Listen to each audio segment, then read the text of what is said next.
All right, wonderful people, welcome back to this wonderful channel where we bring you back-to-back update and information as it is hot. In case you have not joined our social media handle, what are you waiting for? Kindly go ahead and subscribe, like, comment, share, and also remember to on your notification button so that whenever our news drop, you will be the first. We'll collect them. Let's go down to the news proper as it is hot.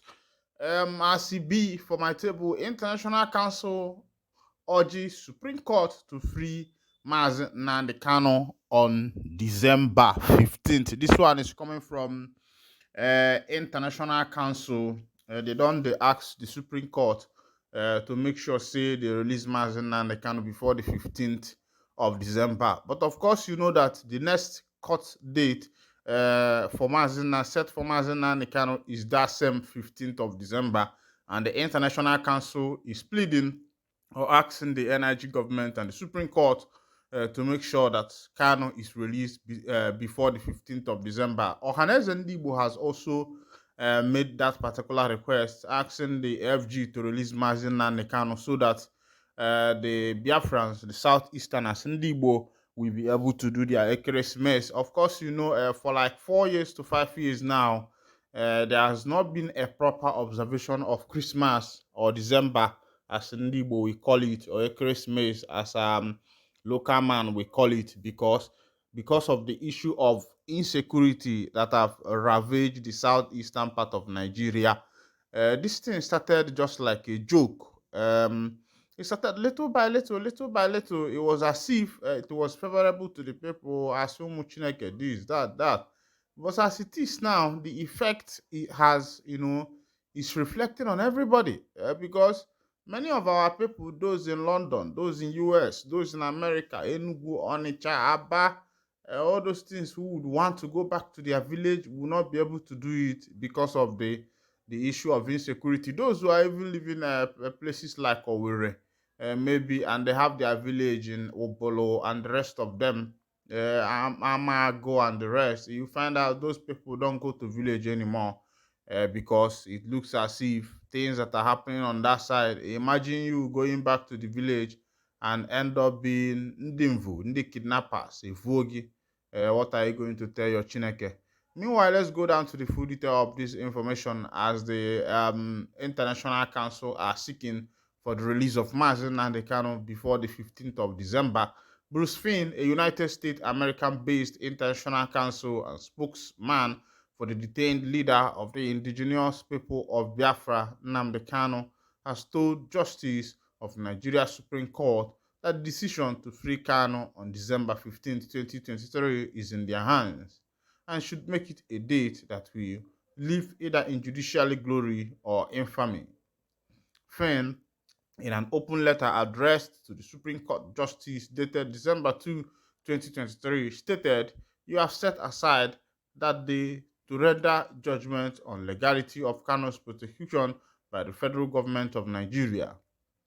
The letter, which was made available to Guardian by Kanu's special counsel Aloy Ejimako yesterday, urged the Apex Court not to be blind to what all the world can see, alleging that everyone knows that the Nigerian government ulterior motive was to punish Kanu for exercising his constitutionally protected free speech right to urge self-determination for Biafran through peaceful avenues of redress.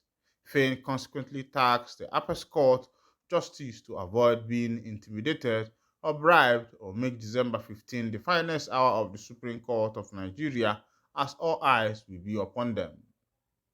He stated that while their decision in favor of Khan will be overwhelmingly applauded by Nigerian lawyers, a high watermark in the rule of law and the independence of the judiciary, he predicted the court will become an instant candidate of the Nobel Peace Prize.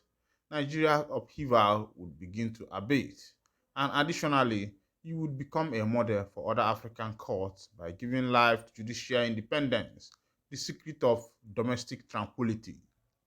Finn recalled that a Nigerian high court sitting in Enugu recently held that the government outlawing of the IPOB for advocating self-determination was unconstitutional. Also on July 20th, 2022, The working group on arbitrary detention by United Nations Human Rights Council found that Kanu's solitary confinement since June 2021 violated 16 international human rights covenants binding on Nigeria, recommending his immediate unconditional release and repatriation. He posited that the federal government has lawlessly ignored the working group decision for over a year and did not deny that it had conspired with Kenya to have Kanu kidnapped and tortured in Nairobi, subjecting him to extraordinary rendition to Abuja in June 2021 and committed multiple crimes against his person. This one letter where Bruce Finn wey be Mazi Nnamdi Kanu's International Legal Council, na im release dis letter. Im dey tok say as e dey be, say Nigeria don fault plenty laws, but my own be say all dis, dat and dis, the final thing is the International Human Rights on Arbitrary Laws and the rest of them, United Nations Working Group, Gogotigbo, International Council. Does it mean that they does not have a say in what is happening in the judiciary system of this nation, and also Finn advising the Supreme Court to lead by example, as if you don't know the obodo where we dey. My own be say until judiciary stop being by appointment, the Chief Justice of a national court stop being by appointment. It is when a president is elected that he then appoints who becomes the chief judge of a nation, which is very wrong. We are made to understand that those three arms of government, the legislature, judiciary, the executive, these three arms of government are there for what is called checks and balances. And also at the same time, they complement each other in their different work. Now, I think I'm making the position of the chief judge of a nation a situation of appointment, whereby the president can appoint and disappoint. I think you have made the judge to live in the fear of the president. Yes, the judge is more like a servant to the president, because you already know that whenever a judgment is delivered and it is not in the favor of the presidency, and that means that that judge is going to be removed, because the president have the power to remove and reinstate. Now, as it is, and when you come to Africa, nobody wants to lose power. To be honest with you, Africa is a place known for power. African man oppresses his brother when he's on power. African man is proud when he has power.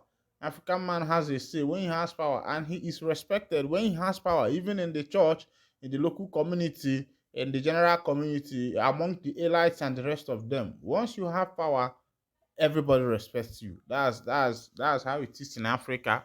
Or maybe other continents might not understand it like that, because in other continents, maybe Western world, you see people, somebody resigning from the parliament because he believes that his team are not following their mandate, and that person can resign and say, I will not be party to this thing you people are doing. But so I never see where it happened for Africa. Africa in general, go and check. If you come to Nigeria, being a place we know as the giant of Africa, I've never seen where that thing happened. That somebody can resign from his or her position because the original mandate that brought them into power is not being followed. It is not like that. Once you resign, you will see another person from behind where go they beg for that position. And many people, as you there for that position, many people are praying for you to fall so that they can enter. Whether you are doing good work or you are not doing good work, they don't even want to know. All they want to know, most of them, is just to be there. They don't care whether good work is done or whether bad work is done. Go to all the states, you will find out that there are no good roads. You know, I'm referring to Bruce Fane, that is saying all this thing, preaching as if the judges we have here will repent and believe. But they no go repent. You go still see am as it go happen that day. But one thing wey be say I know be say you know Pastor Chukwu Abiyama wey be the man wey the succulent man with the strength and energy wey be say man dey take live. Because if him cut that energy from you, my brother, your own don finish. Now why everybody got to be respecting God, man wey they call God. Meanwhile, now here I go the wine and the cutting for this particular edition. And if not your first time of joining us on this wonderful channel, kindly go ahead and subscribe, like, comment, share, and also remember to on your notification button so that whenever our news drop, you will be the first one to collect them. Thank you for listening. God bless you.